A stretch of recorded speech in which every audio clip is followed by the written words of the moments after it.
Hello, welcome to Math is Easy, Step by Step. I like to go over understanding scientific notation. I'm going to cover the languages first, then I'll go over the rules for conversion. First, I like to go over the rules for conversions of standard form into and changing standard form into scientific notation form.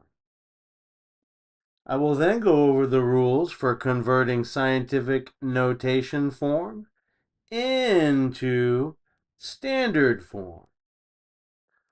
Finally, I'd like to go over understanding or how to understand to find the sum, that's the answer to an addition problem, the difference, that's the answer to a subtraction problem, the product, an answer to a multiplication problem, and the quotient, answer to a division problem using scientific notation.